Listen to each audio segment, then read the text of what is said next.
이 말씀 중심에서 여기에서 살아야겠다, 여기에서 살아야겠다라는 제목으로 하나님 말씀 함께 나누겠습니다. 우리가 학창 시절의 기억을 더듬어 보자면 국사 시간에 배운 조선 근대사 중에 신유박해를 여러분 다 기억하실 것입니다. 아마 그 신유박해 내용은 잘 몰라도 기독교가 박해를 받은 그런 사건이라는 것을 어렴풋이 다 기억할 것입니다. 대부분의 선생님들은 종교적인 색채가 짙다는 이유 때문에 자세히 다루지 않았지만 이 신유박해는 1801년 조선이라고 하는 나라에서 일어난 가장 악랄하고 가장 극악한 기독교 박해 사건입니다. 이 사건으로 많은 선교사들이 죽었고 또 쫓겨났고 또 많은 기독교인들이 처참하게 죽임을 당하게 되죠. 이 사건을 배경으로 쓴 소설이 바로 김훈의 흑산입니다. 당시 기독교의 사랑, 그리고 평등, 그리고 하나님 나라 사상에 매료되어서 이 조선이라는 나라를 하나님 나라로, 이 성경에서 말하는 이런 나라로 만들어야 되겠다라는 강한 의지로 복음을 받아들였던 세 형제가 있었는데 그 형제가 바로 정약전, 제일 큰 형이죠. 그리고 가운데 정약용, 그리고 막내가 정약종입니다. 이 세 형제는 이 사건으로 결국은 정약종 막내는 처형을 당하고 정약용은 조선의 땅끝이라고 하는 전라도 강진으로 유배를 당하고 큰 형이었던 이 정약전은 흑산도로 유배를 가게 됩니다. 이 흑산이라고 하는 소설은 바로 정약전의 삶을 추적하면서 기록한 소설입니다.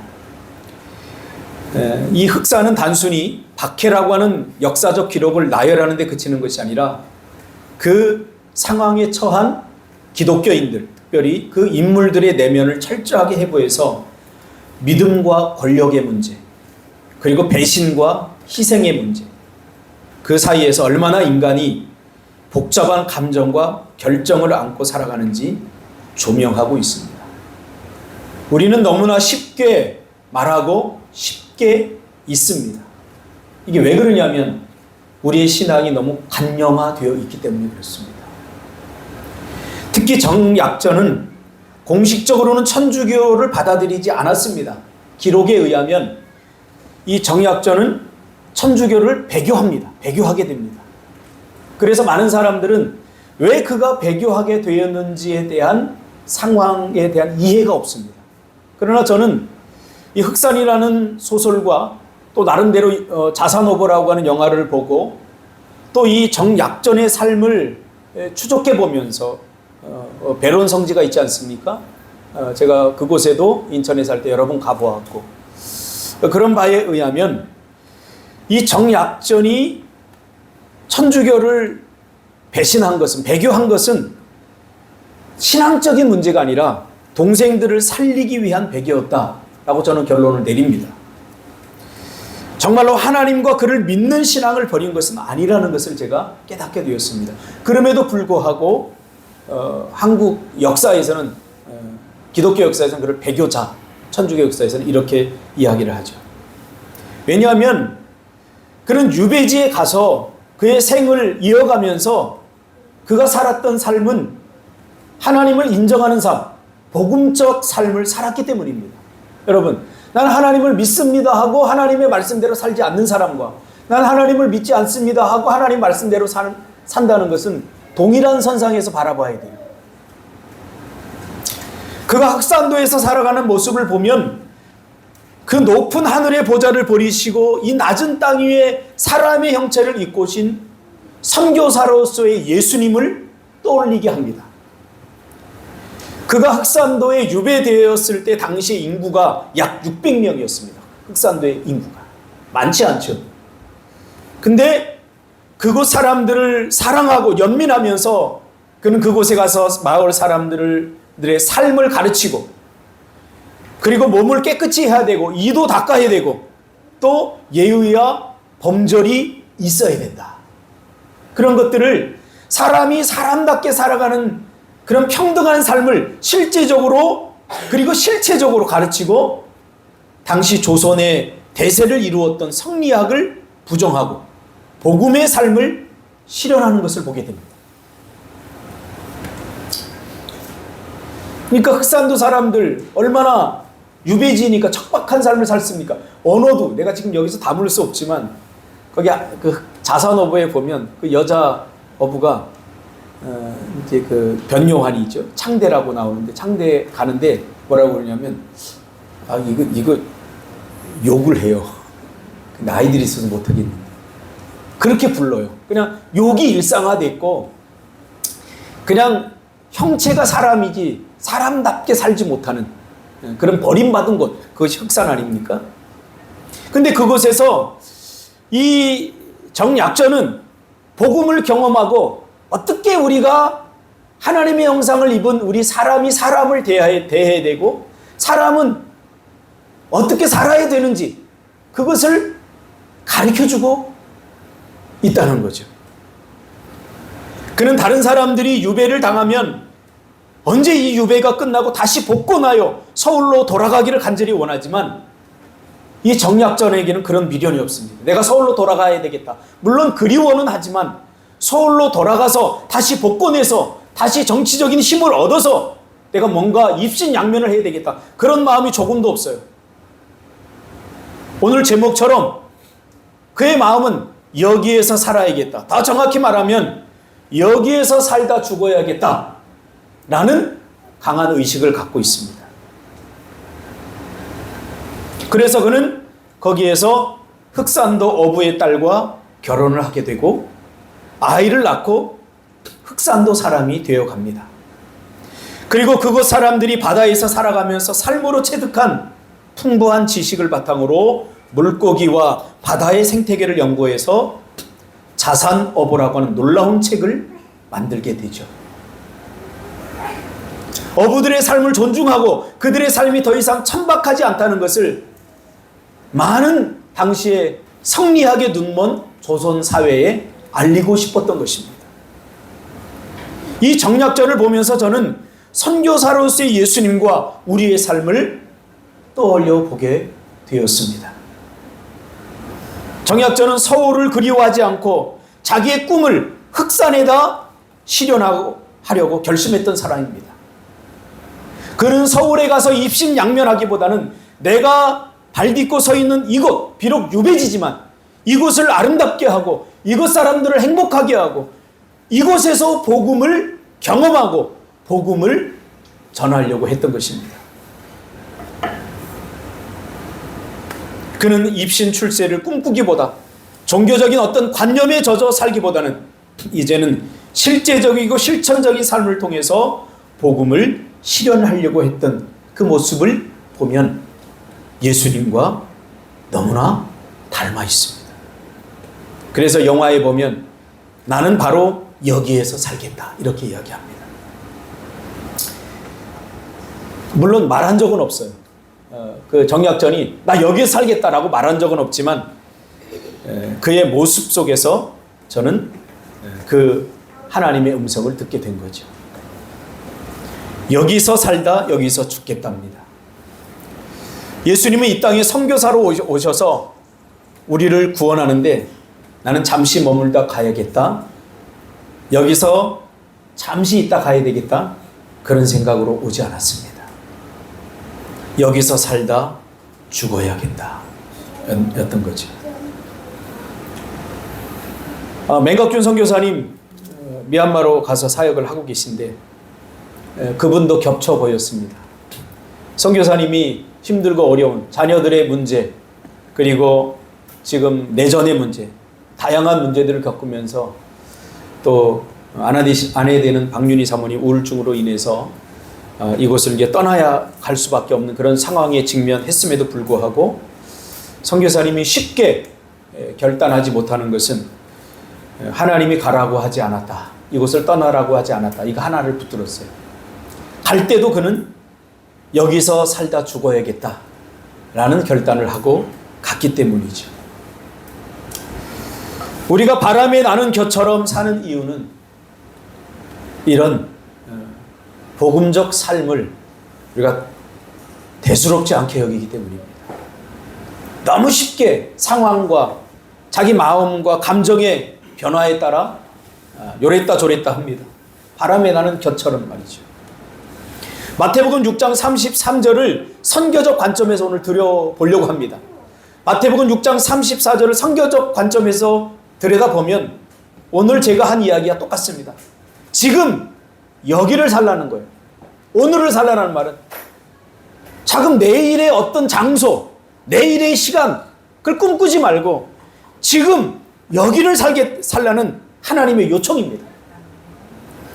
우리는 늘 거기를 환상합니다. 이 제주 땅에 올 때 저도 똑같은 결단을 하고 왔습니다. 여기서 살다 죽어야겠다. 여기에다 뼈를 묻어야 되겠다. 그러나 우리는 늘 여기서 거기를 생각합니다. 그러나 선교적 삶은 지금 여기를 살라고 말합니다. 예수님도 마찬가지예요. 예수님이 이 땅에 오셔서 그 하늘나라를 생각하지 않았어요. 이 땅의 백성들, 이 땅에 구원받을 사람들을 생각하고 내가 여기서 사역을 하다 여기서 죽겠다라는 심정으로 왔기 때문에 그의 복음 사역을 이룰 수 있었습니다. 오늘날 한국교회 성도들은 바람에 나는 겨처럼 이리저리 휘둘립니다. 이 교회 아니면 저 교회로 가고 저 교회 아니면 딴 교회도 많고 교회는 많다. 우리 이용범 목사가 얼마 전에 와서 설교를 하지 않았습니까? 그 사모님이 지역아동센터를 하는데 그 지역아동센터 다른 지역아동센터를 하는 한 성도가 내가 지금 오랫동안 교회를 나가지 않았는데 한 성도가 교회를 나가면 목회자들은 어떤 기분이에요? 라고 사모님한테 묻더랍니다. 그래서 사모님이 이렇게 얘기했다고 합니다. 장기 하나가 떨어져 나가는 기분입니다. 제 이야기가 아니라 저희 목사님이 그 이야기를 몇 번이나 했습니다. 그러니까 성도들 나갈 때마다 이용무 목사가 하혈을 하면서 남자가 피똥을 싸는 거예요. 그러니까 바람에 나는 겨와 같은 그런 심정을 갖고 사는 사람은 이게 무슨 말인지 몰라요. 이게 무슨 말인지 몰라요. 오늘을 살라. 이 말은 굉장히 포괄적인 의미가 있지만 실제적인 의미입니다. 여러분이 지금 이 예배를 드리는 이 장소, 여러분이 꿈틀교회 성도라면 꿈틀교회 성도로 죽으시기를 바랍니다. 이곳에 뼈를 묻으시기를 바랍니다. 제가 그렇기 때문에 여러분들에게 말할 수 있는 거예요. 이게 오늘을 살라는 말이에요. 오늘을 살라. 그러니까 지금 여기를 살라는 말이에요. 그런 의미에서 신앙생활은 극복하는 것이 아니라 받아들이고 견뎌내는 것입니다. 여러분 자사노브라고 하는 영화를 보면 그 변요한이 그 창대가 성리학에 완전히 심취했습니다. 이 조선 이 나라가 왜 이렇게 힘들고 이 나라가 꼴이 왜 이 모양이 됐느냐라는 질문을 자기 스스로 성리학이 가르쳐주는 대로 살지 않아서 그렇다 라고 결단을 내립니다. 그래서 천자문을 띄고 이 진사가 어떤 그 부자 진사가 그 흑산도에 와서 어떤 여자와 관계를 해서 낳은 천박한 여자와 관계를 낳은 그러니까 이제 그 아들이 창대거든요. 창대. 그러니까 이제 유복자 모든 혜택을 받지 못하는 그런 아이예요. 그런데 이 나라 꼴이 왜 이렇게 됐느냐? 성리학의 가르침대로 살지 않아서 그렇다. 그래서 천자문을 배우고 자기 나름대로 독학을 합니다. 독학을 합니다. 그런데 정약전은 어떤 회의를 갖고 있냐면 성리학이 이 나라를 이 모양으로 만들었다. 관념적인 생각들. 분명히 이렇게 살아야 되는 것 알지만 그렇게 살지 않는 그 기득권층들을 향해서 회의를 품고 있는 거예요. 그러다 복음을 경험한 거죠. 복음은 실제적인 거예요. 관념적이지 않아요. 그렇다면 이 복음이 이 나라 이 조선을 변화시킬 수 있겠다. 그런 생각을 가지고 세 형제가 복음에 헌신하게 된 거죠. 그래서 사실은 타깃이 누구였냐면 정약용이었어요. 정치적으로 정약용을 이 정조의 그 굉장한 사랑을 받았거든요. 정조의 사랑을 받으니까 자기들 사랑받지 못하니까 미움과 시기와 질투에서 이 정약용을 없애야 되겠다. 그래서 결국은 이 기독교 박해 사건에 천주교에 연루시켜서 이 정약용을 죽이려고 하는데 그것을 정약전이 알았던 거예요. 그래서 이 고문받는 자리에서 정약전이 그런 이야기를 합니다.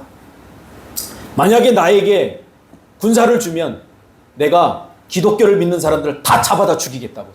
3일 만에 죽이겠다고. 이렇게 배교를 해버려요. 배교. 그런 의미에서 정약전에게는 저는 복음을 경험한 사람들에게 느낄 수 있는 굉장히 투박하지만 선명한 그런 복음의 질감을 느꼈습니다. 그는 성리학자로서 복음을 경험하고 성리학의 관념적 실체를 적나라하게 폭로하면서 복음의 실체를 삶으로 드러냈습니다. 그래서 그는 흑산도에서 병을 얻어서 결국 죽죠. 흑산도에 묻히게 됩니다. 우리도 더 이상 이런 관념적 신앙에서 머물러서는 안 됩니다. 벗어나야 됩니다.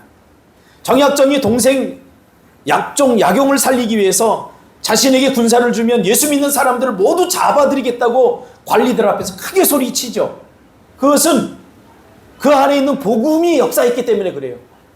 나는 죽어도 저 지금 타켓이 내 동생 정약용인데 그를 살려야 되겠다. 그를 살리기 위해서 나는 죽어야 되겠다. 나는 배교를 해서라도 이 동생을 살려야 되겠다. 여러분 신앙생활이 결코 쉽지 않습니다. 우리는 관념적 신앙으로 그러면 정약전은 배교했기 때문에 그는 구원받지 못했다. 이렇게 그냥 값싸게 이야기할 문제가 아니라는 거예요.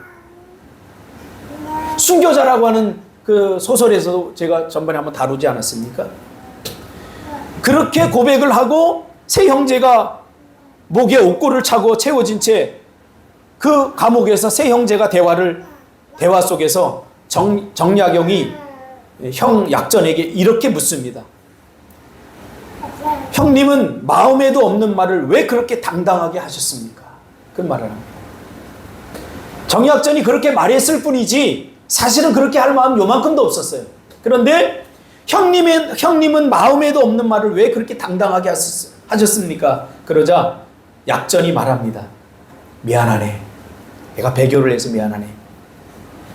그러나 나 같은 배교자가 순교자가 되는 것을 하나님도 원치 않았을 것 아닌가.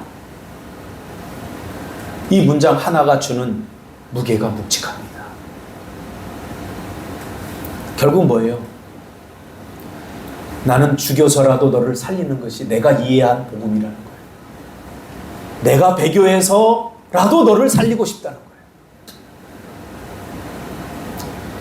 여기서 우리는 예수님의 마음을 잊지 않습니까?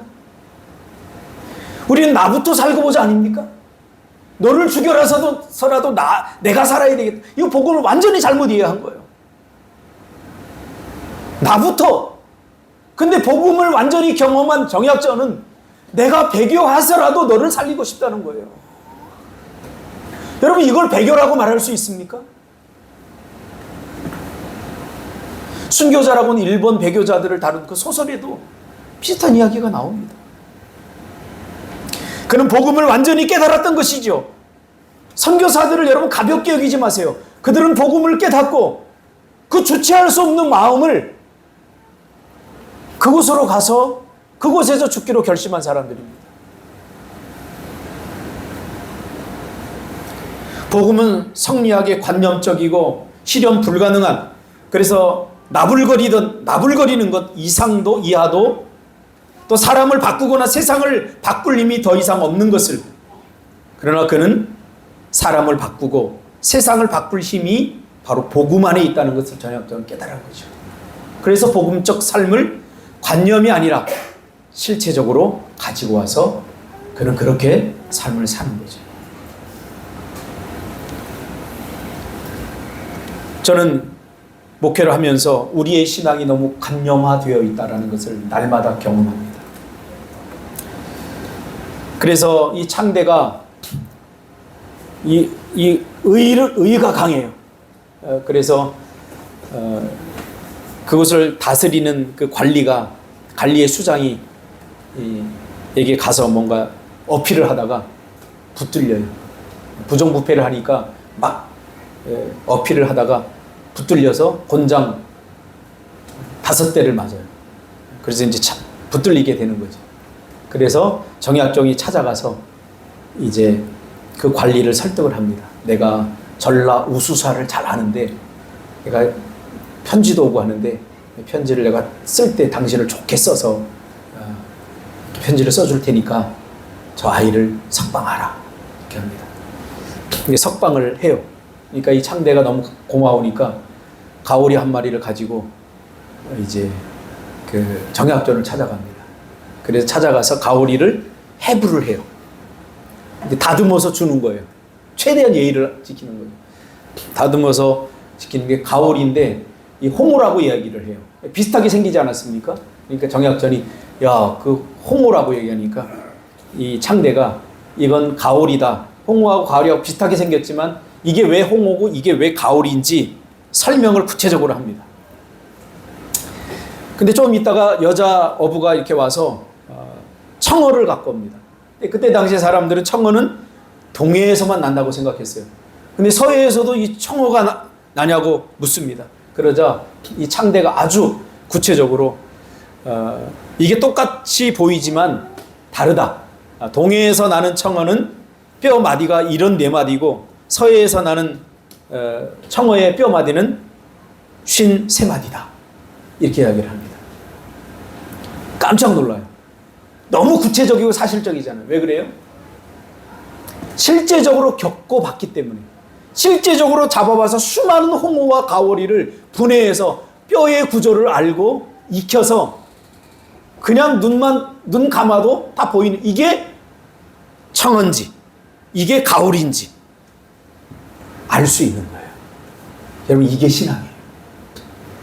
관념적 신앙은 그냥 듣고 아는 거예요. 그래서 저는 이 관념을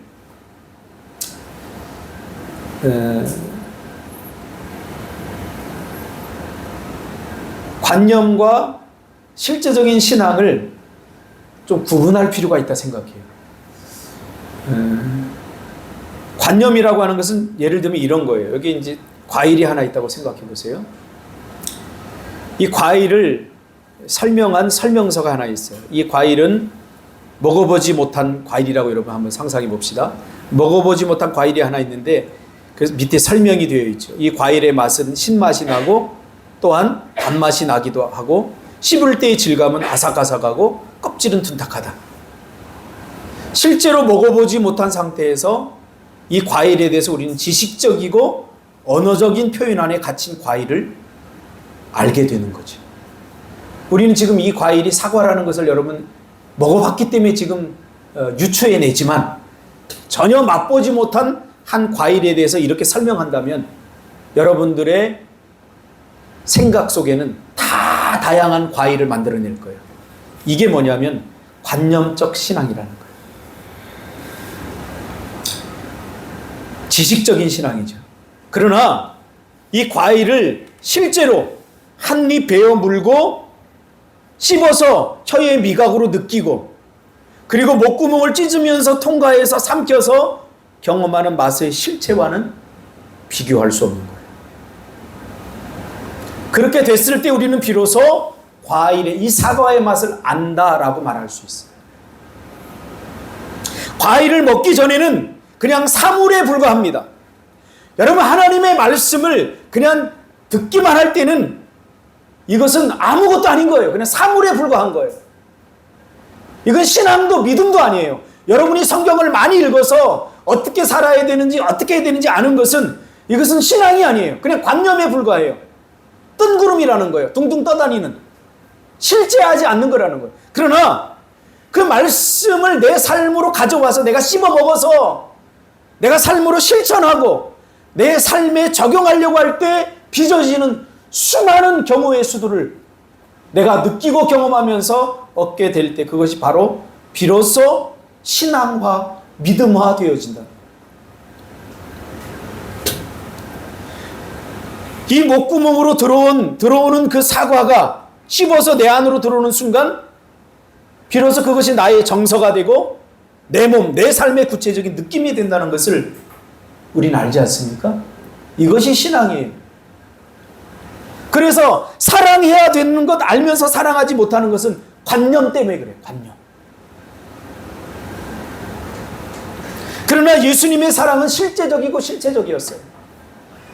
도저히 사랑할 수 없는 사람을 도저히 삼킬 수 없는 것을 삼키려고 하니 여러분 목구멍이 찢어지는 고통 속에서 그것을 씹어서 삼키려고 하니 내 목구멍이 다 찢어지는 거죠. 그러면서 사랑은 결코 쉬운 것이 아니구나. 이렇게 쓰고 이렇게 고통스럽게 씹어서 삼켜야 비로소 사랑이 내 안에서 나오는구나 라는 것을 예수님은 자신을 찢으면서 보여주신 거예요. 여러분 이게 신앙이에요.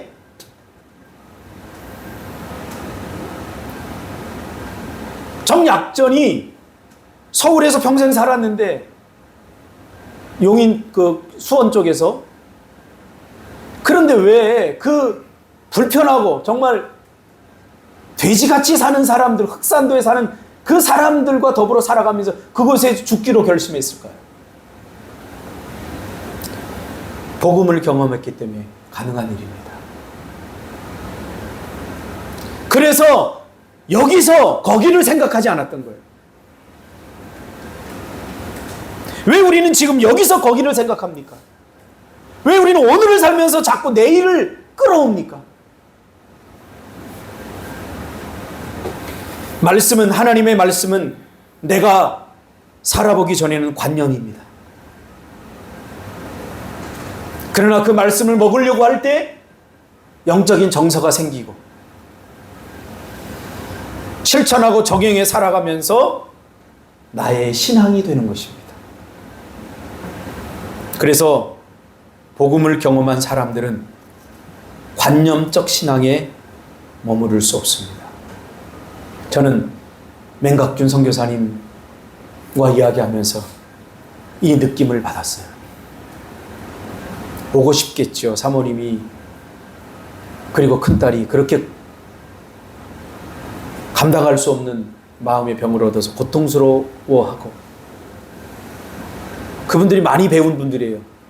사모님은 약사고 선교사님은 의대 나오셔서 의료기계 전공을 하셨고 여기에서 약국을 하다 가셨고 이 관념적으로는 우리가 이해할 수 없는 부분들이 그 안에 있는 거죠. 왜냐하면 복음의 맛을 경험했기 때문이죠.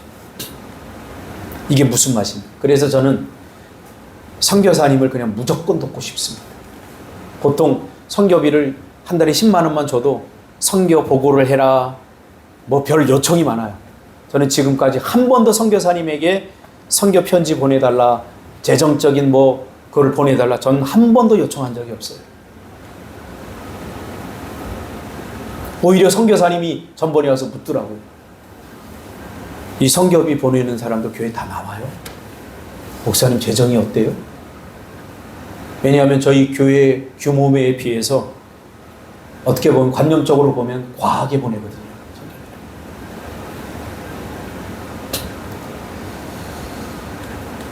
오히려 걱정하고 묻더라고요. 그래서 제가 얘기했어요.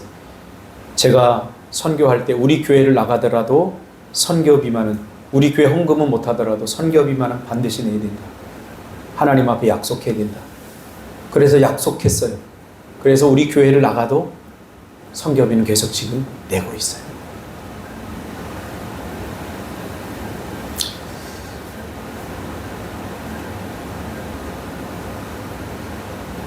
우리가 보면 정약전의 죽음이 개죽음이라고 생각할 수 있어요. 수많은 선교사님들의 죽음이 개죽음이라고 볼 수도 있어요. 그러나 우리가 살아가는 나라는 이 나라가 아니라 하늘나라 백성들임을 잊지 않을 때 비록 우리가 여기 있지만 우리는 하늘나라의 삶을 살아야 되는 거 아니겠습니까? 왜 다른 사람들처럼 우리는 부유하지 못한가? 왜 다른 사람들처럼 우리는 행복하지 못한가? 그를 따지기 이전에 우리는 정말로 하나님의 나라에 속한 하나님의 백성으로서 하나님의 백성답게 지금 살아가고 있는가? 라고 물어야 될 것 같습니다. 창대가 정약전이 그렇게 무슨 말을 합니다. 정약전이 물어요. 너는 어떻게 그렇게 물고기를 잘 알고 어떻게 이렇게 해박하냐? 그걸 기록해 놨느냐? 기록해 놓을 필요가 없다. 내가 다 한다. 기록하지 않아도 나는 실제적으로 내가 경험하고 내가 체험했기 때문에 이게 모를 수가 없다. 나는 안다. 여러분, 저는 알아요. 저는 하나님이 살아계시다는 거 알아요. 제 표현의 한계, 제 삶의 한계 때문에 이것을 언어로 녹여내고 말로 표현할 수는 없지만 하나님은 살아계십니다. 정말 살아계십니다. 라고 말할 수밖에 없지만 저는 제 인생과 제 삶을 걸고 하나님이 살아있다는 걸 저는 알아요. 그리고 그걸 믿어요. 그래서 이 사역을 포기할 수 없는 거예요. 우리 장로님은 자꾸 우리 인원이 누가 나왔나 빠지면 마음 아파하고 그러지만 그럴 필요 없어요, 장로님. 그럴 필요 전혀 없어요. 여기 사람 수백 명이 되면 수천 명이 되면 뭐 합니까? 관념적 신앙으로 거기에 만족하고 하나의 예배가 쇼가 되어 가고 있고, 아, 우리 교회는 이렇게 크다. 정치적으로 힘을 발휘하려고 하는 그게 아니에요. 그거 잘못된 거예요. 저의 꿈은 여기 한 사람이라도 복음을 듣고 경험하는 거. 저는 이 희수 집사를 보면서 너무 감동받아요.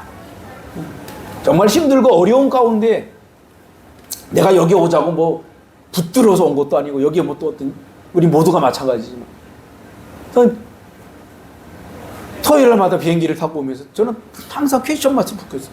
제가 도대체 뭐 때문에 여기 오지? 그렇다고 내가 잘해준 것도 아니고 토요일마다 와서 또 자기 할 일하고 가고 그렇게 1년을 보내고, 아, 그 정도 있으면 이제 체면 치료했으니까 이제 육지에 있는 교회 가겠지. 오겠다는 거예요. 저는 한마디밖에 할 수 없어요. 아, 제가 복음을 경험해요. 복음을 경험해요. 복음을 경험하면 딴 말 할 수가 없어요. 딴 생각할 수가 없어요. 하나님이 주신 이 아까운 시간, 이번에도 갔는데 안 보여요, 여러 사람이. 그래 보니까 죽었어요. 안 보여요. 은퇴했어요. 여러분, 인생이 짧아요. 이 짧은 인생을 여러분 이렇게 살 거예요. 이렇게 투덜거리고 이렇게 불평하면서 너무 아깝잖아요. 난 그렇게 살고 싶지 않아요, 절대로. 부족하지만 더 많이 사랑해주고 싶고, 연약하지만 더 아껴주고 싶고, 하나님이 나에게 준 이 시간들을, 아마 집 지으면서 많이 싸웠을 거예요, 상원이하고 둘이. 그렇게 살지 마. 그 집을 왜 줬어? 본질을 아는 게 중요해요. 신앙도 마찬가지. 이 교회를 왜 세웠어요? 자기 이름 내고 그러려고 세요? 아니에요. 본질을 붙들어야 돼, 본질을. 본질을 붙들어. 내가 왜 사는가? 우리 교회 성도들을 보면서도 저는, 야, 저렇게 풀이 자라는데 저 풀 하나 뽑자고 이야기하지 않는 걸 보면서 난 거기서 관념적 신앙을 봐요.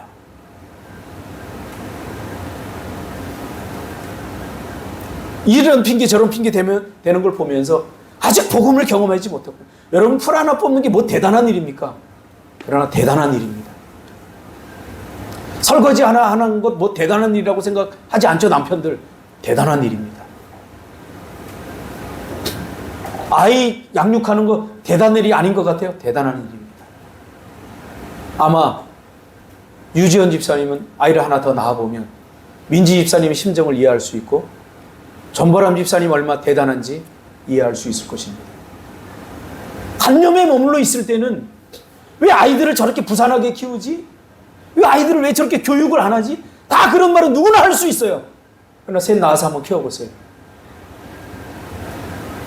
요놈 똥기저귀 갈아놓으면 저놈 똥 싸고, 저놈 갈아놓으면 저놈 질러버리고. 감당이 안 돼요. 중요한 건 뭡니까? 받아들여야 돼요, 이제. 받아들여요. 우리의 상황을 받아들여야 돼요. 내 삶의 처지를 받아들여야 돼요. 나는 지금 여기에 서 있다는 거예요. 나는 지금 여기에 서 있어요. 나는 흑산도에 있어요. 흑산도 사람들처럼 말하고, 흑산도 사람들처럼 살아가고, 그들이 먹는 것을 먹고, 그들이 마시는 물을 먹고, 그러나 그가 복음을 경험했기 때문에 그것이 전부가 아니라는 사실을 그의 전 생애를 통해서 이야기하고 해준 것. 그것이 정약전의 삶입니다. 그리고 그것이 예수님의 삶이고, 그리고 그것이 저와 여러분의 삶이 되기를 주님의 이름으로 축복합니다. 주님 고맙습니다.